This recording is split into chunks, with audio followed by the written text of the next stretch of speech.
Hey again everyone, I'm going to do another video now. This one is on the stars still, but on the spectral classes of stars. So in the last video I ended up here, let me show you first, and I said that if I would study the absorption and emission lines in the star spectra, I could get to know the elements that make up the star. And this would also give me information about more stuff. It actually gave me information about the temperature of the stars. So astronomers started to see quite a big relationship in between the colors, the peak frequencies, the type of frequencies they would emit, and the absorption and emission lines, okay? So I can use the spectral classes of stars to tell a little bit more about the stars, okay? So they are how many? 1, 2, 3, 4, 5, 6, 7. There are more than 7 to be honest, but there are 7 spectral classes of stars: O, B, A, F, G, K, and M. And a way for you to memorize them, and a way that astronomers use quite a lot, is by saying O, be a fine girl or guy, according to what you prefer, and then kiss me.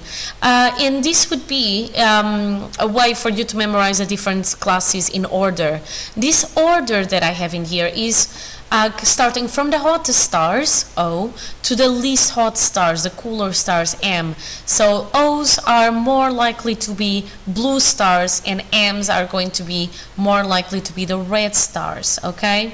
For example, the Sun, it has a spectral class of G, and then it's 2V, because within the spectral classes they have classes that can range a number, so from 0 to 9, and then you can have within the 0 to 9s you can have other subcategories to do with numbers, okay? And then sorry, not numbers, alphabetical order in terms of letters.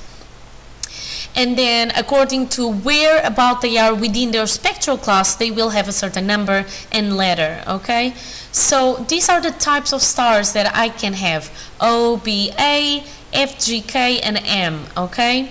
And as I told you, starting from the hottest to the least hot, okay? So I can use the spectrum of the star to make it into a graph, and I would have the intensity, which is the energy radiated per unit of area of a star surface, for each frequency. So I could get the luminosities really, and using that spectra I can study the star further, and as I told you, it relates to the star's temperature. I would have this Venus law curve, and I could figure out the star's temperature in color.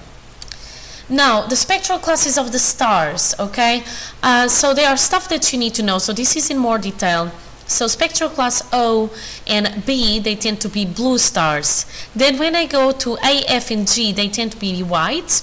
But because they are coming either closer to the blues or closer to the cooler stars, which have this reddish color, I can have blue-white for A, just plain white for F, and G, like the Sun, yellow-white. And then I can get closer and closer to the reds, right? So then I have K that is orange and M that is red.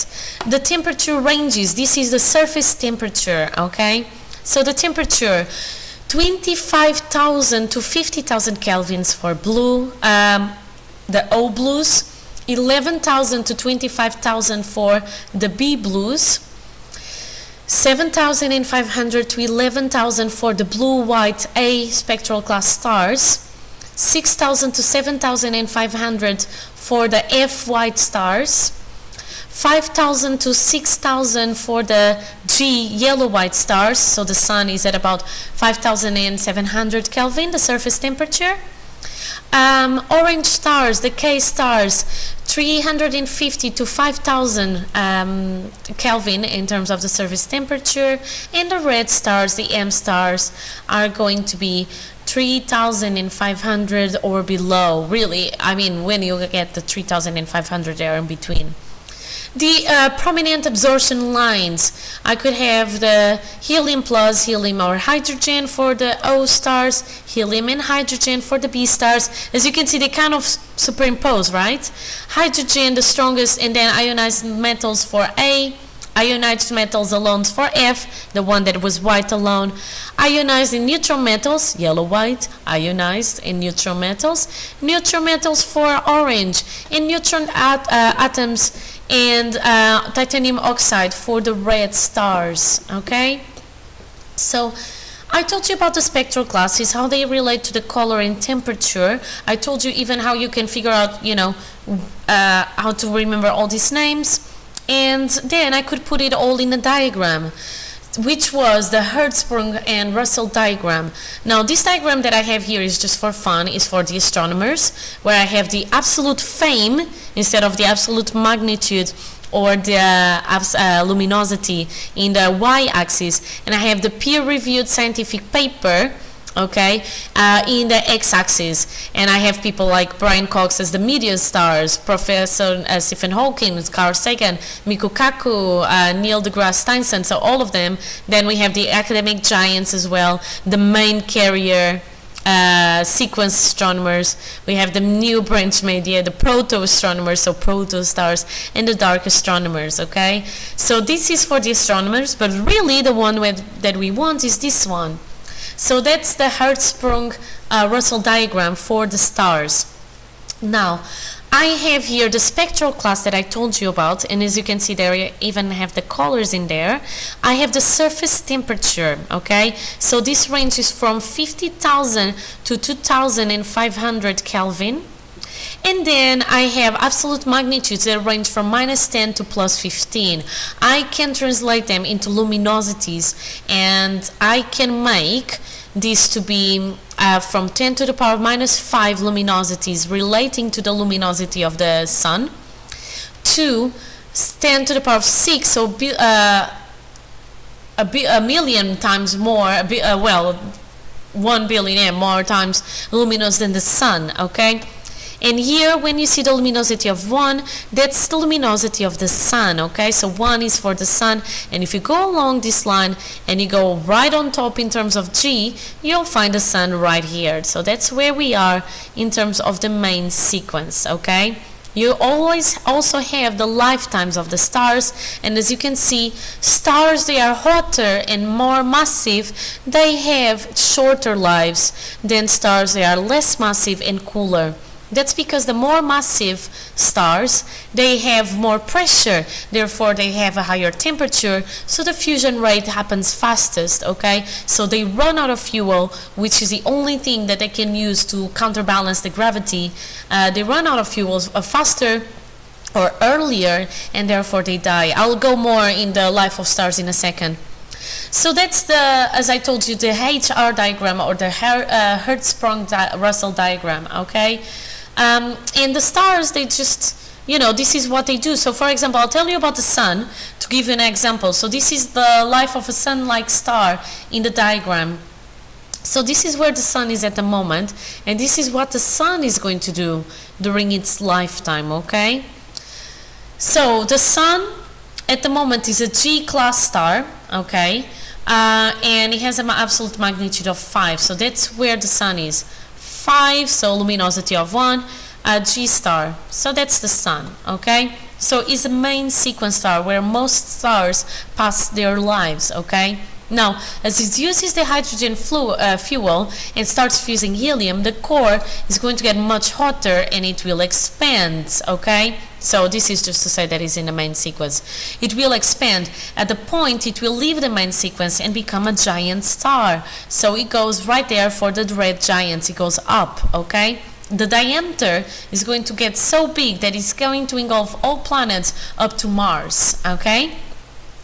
Now, as it expands, the outer surface will cool. The outer surface is actually ejected as a planetary nebula, and at the center stays the remain, which is a white dwarf, okay?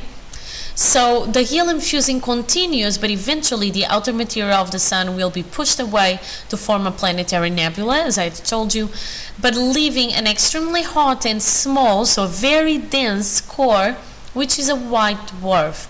When fusion has finished, then the white dwarf doesn't have light anymore, so it will become a brown, and then people say it as well, a black dwarf, okay? So that is what happens to the sun. Other stars, they will die differently, okay? So an average star goes more or less what the sun did, so they get a little bit bigger, then they fade away, a planetary nebula, white dwarf, and then black dwarf. Other stars, more massive stars, they are going to then make more fusion, so they go red supergiants. And then when they fuse, they keep fusing into heavier and heavier elements. So hydrogen, helium, carbon, oxygen, magnesium, silicon, sulfur, all of, they keep doing it up to where they get to iron. Iron, which has a mass number of 55, which is, as you know already from other stuff, is quite a stable one, is going to, instead of release energy when you fuse into iron, it will take energy. So it's not an exothermic reaction, it's an endothermic one. So this will take heat from the star. That means that this will take the pressure that the star needs to be able to counterbalance the gravity. So the star cannot counterbalance the gravity anymore, and it will collapse. And this collapse is a type 2 supernova, okay?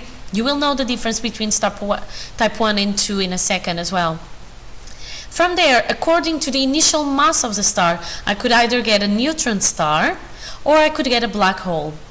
So the white dwarf doesn't compress any further because the electrons inside, they are opposite charges, they repel each other, so you have the electron degeneracy force and it make it to a stable white dwarf. For the neutron star, because I had a bigger mass initially, I can compress it even more than the white dwarf, and I get the electrons to combine with the protons and make neutrons. That's the name, the neutron star.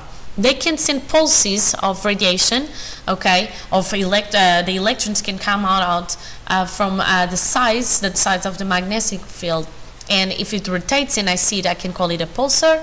And then the black hole is when I have very massive stars, even more massive, and not even stays into a neutron star, it just gets squashed flat and nothing can escape from it, not even a black hole.